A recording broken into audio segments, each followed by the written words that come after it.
Hey guys, welcome back to my YouTube channel.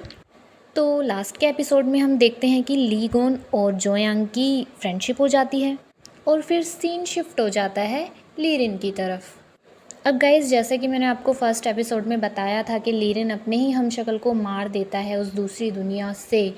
तो वो क्या करता है, उस आदमी को मारकर अपनी ही दुनिया में लाकर एक समुंदर में फेंक देता है। समुंदर के किनारे वो लाश एक आदमी को मिलती है और वो आदमी उस लाश को पुलिस को दे देता है। उस डेड बॉडी को पोस्टमार्टम के लिए भिजवाया जाता है। तो डेड बॉडी का जो पोस्टमार्टम करते हैं वो महल के ही डॉक्टर होते हैं और महल की ही दाई माँ, जो कि युवराज का ख्याल रखने वाली हैं आगे चलकर, वो भी उस लाश को देखती हैं। वो दोनों ही पहचान जाते हैं कि ये तो लेरिन नहीं है। लेकिन वो लोग भी मजबूर होते हैं। मजबूरी की वजह से वो लोग अनाउंस कर देते हैं कि लेरिन मर चुका है। अगर वो नहीं अनाउंस करते तो दुनिया के सामने ये राज खुल जाता कि एक पैरेलल वर्ल्ड भी है इस दुनिया में।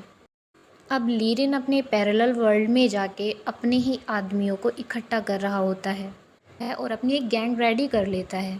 तो अब हम सीन शिफ्ट करते हैं। अब हमें दिखाया जाता है कि हमारे ली गोन बहुत ही हैंडसम हो गए हैं, बहुत बड़े जो हो गए हैं वो। तो उनसे मिलने वहाँ की प्राइम मिनिस्टर आती है कू। तो हमारी जो दाई माँ हैं, जिन्होंने युवराज को पाल पोस कर बड़ा किया है, वो चाहती हैं कि हमारे युवराज जब बड़े हो गए हैं तो वो शादी कर लें। और वो इसी चक्कर में छोटे मोटे टोने टोटके करती रहती हैं, जैसे कि एक माँ अपने बेटे के लिए करती है ना, कुछ वैसा ही। बहुत स्वीट सा मोमेंट होता है, बट कोई बात नहीं, चलता है इतना। अब दाई माँ को ऐसा करते हुए युवराज पकड़ लेते हैं और उन्हें पनिशमेंट के तौर पे कहते हैं कि हम आपका सर कलम करवा देंगे, आप बाज आ जाइए। तो दाई माँ भी कहती हैं कि तुम शादी कर लो तो मुझे क्या ज़रूरत पड़े ये सब करने की। युवराज हंसकर वहाँ से चले जाते हैं। अब ली गोन जोयांग को कहते हैं कि अब मैं घुड़सवारी करने जा रहा हूँ, तो आप मिस कू से कह दीजिए कि वो मेरा वेट कर लें। घुड़सवारी करके आने के बाद वो देखते हैं कि मिस कू उनके बताए हुए टाइम पर उनसे मिलने आ जाती हैं और हमारे युवराज ली गोन पर पूरी पूरी लाइन मारती हैं। लेकिन वो तो ली गोन है, वो ऐसे नहीं पटने वाले इससे।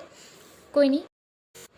तो मिस कू राजा से कहती हैं कि राजा साहब, आप क्यों ना मुझे भी घुड़सवारी सिखा दीजिए। तो राजा साहब भी बड़ा करारा सा जवाब देकर उनको बोलते हैं कि मिस कू, अगर आप घुड़सवारी सीखना चाहती हैं तो इसके दो रूल हैं। पहला कि आपको ईमानदार होना पड़ेगा। दूसरा, आप अपने काम के लिए पूरी निष्ठावान होनी चाहिए। मिस कू चुप हो जाती हैं ये सब सुनकर। सीन शिफ्ट होता है। तो अब हमारे राजा साहब गए हैं छोटे छोटे बच्चों को स्टोरी सुनाने। वो बच्चों को स्टोरी सुनाते हैं रेपुंज़ल के बारे में, कि किस तरह वो एक खरगोश का पीछा करते करते अपने प्यार को पा लेती है। सारे बच्चे उनकी स्टोरी पर हंसते हुए बोलते हैं, राजा साहब आपकी कोई गर्लफ्रेंड है? इस पर राजा साहब हंसते हुए बोलते हैं, तुम लोगों की बात का जवाब मैं ज़रूर दूंगा, मेरी कोई गर्लफ्रेंड नहीं है। उनकी ये बात सुनकर बच्चे और ज़्यादा हंसने लगते हैं। तो राजा साहब कहते हैं, तो मैं क्या स्टोरी कंटिन्यू करूँ? तो बच्चे कहते हैं, नहीं नहीं नहीं, आपकी स्टोरी हमें बहुत बोर कर देती है, अब आप स्टोरी मत सुनाइए। तो उनकी क्लास यहीं पर ख़त्म हो जाती है। इसके बाद हमारे राजा साहब जाते हैं मिशन में, जिसमें वे अपने कुछ पार्टनर्स के साथ नाव चलाते हैं और वो ये कंपटीशन जीत भी जाते हैं। कंपटीशन जीतने के बाद वो देखते हैं एक लड़की को जिसने ब्लैक कलर की हुडी पहनी हुई थी। उस हुडी को देखकर ऐसा लग रहा था जैसे वो रेपुंज़ल वाला खरगोश वहाँ पर आ गया हो। एक्चुअल में राजा साहब तो यही सोच रहे थे, तभी वहाँ पर कोई गन से फायरिंग कर देता है और राजा साहब को अपने पुराने मोमेंट याद आ जाते हैं, जैसे कि जब बचपन में उन पर हमला किया था उनके खुद के चाचा ने, तो वहाँ पर भी फायरिंग हुई थी और उनको बचाने वाला आदमी उन्हें वो याद आ जाता है। अब वो उस लड़की का पीछा करने लगते हैं जो भाग रही होती है उन गुंडों से बच के। भागते भागते वो लड़की अचानक पता नहीं कहाँ गायब हो जाती है, लेकिन हमारे राजा साहब को वो नहीं मिलती। पीछे पीछे उनकी अटूट तलवार भी उनके पास आ जाती है।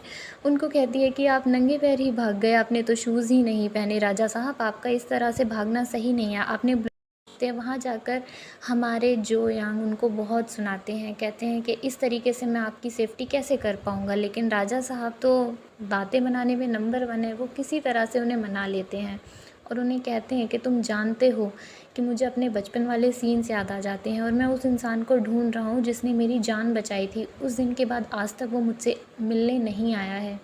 उसके बाद वो उसी आई कार्ड को देखते हैं जिसमें हमें लेफ्टिनेंट की तस्वीर दिखाई जाती है। एक्चुअल में इस लेफ्टिनेंट का नाम होता है जांग तेयुल। अब सीन शिफ्ट होता है रिपब्लिक ऑफ कोरिया में और हमें जोंग तेयुल को दिखाया जाता है, जो कि अपने कुछ पार्टनर्स के साथ कुछ चोरों को पकड़ रही होती है। एक्चुअल में वो फाइटिंग में बड़ी अच्छी होती है, मुझे उसका ये सीन काफ़ी पसंद आता है। आप लोग देखोगे आपको भी सच में बहुत पसंद आएगा। और वो बहुत ही एक्शन में उन सभी चोरों को पकड़ भी लेती है और हमारी जियोंग तेयुल अब इस इन्वेस्टिगेशन में लग जाती है। सीन शिफ्ट होता है हमारे राजा साहब के पास, जिन्हें अचानक ही मन करता है घुड़सवारी करने का, और वो उसी जंगल में पहुंच जाते हैं जहां लीरिन गया था, जहां से दूसरी दुनिया का दरवाज़ा खुलता है। और इस बार लीगोन के हाथ में भी वो बांसुरी ही होती है, जिसके कांटेक्ट में आने पर उस दरवाजे में फिर से एक अजीब सी रोशनी आने लगती है और वो एक दरवाजे की तरह बन जाता है। लीगोन अपने घोड़े के साथ उस दरवाजे के आर पार हो जाता है। पहले तो लीगोन को समझ ही नहीं आता कि उसके साथ हुआ क्या। वो अचानक ही अपने सामने एक इतने डेवलप देश को देखता है जो शायद उसने पहले नहीं देखा था। वहाँ जाकर वो उस सिटी का नाम पढ़ने लगता है, वहाँ की प्राइम मिनिस्टर का नाम पढ़ने लगता है, जो कि बिल्कुल ही अलग था।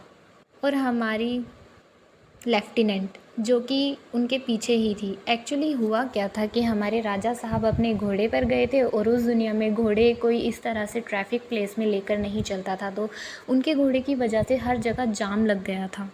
और उस जाम में फंसी थी हमारी लेफ्टिनेंट जोंग तेयुल भी, जो कि हॉर्न देकर उनको बोलती है, ओ घोड़े वाले भाई साहब, आपको दिखाई नहीं देता है, आप किस तरह से पागलों की तरह यहाँ पर खड़े हैं। वो अपनी गाड़ी से उन्हें हॉर्न भी देती है, लेकिन हमारे साहब तो कुछ सुनते ही नहीं हैं। दूसरी तरफ सभी लड़कियां लीगोन को घोड़े पर देखकर कहती है, यार ये कितना हैंडसम है। एक्चुअल में वो बहुत हैंडसम है, मैं भी मानती हूँ।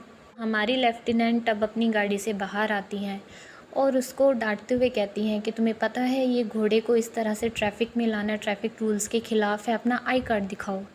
जब लीगोन लेफ्टिनेंट को देखता है तो उसके होश उड़ जाते हैं, वो उसे देखता ही रह जाता है, क्योंकि जिस इंसान को वो ढूंढ रहा था उसे तो वो मिल गई।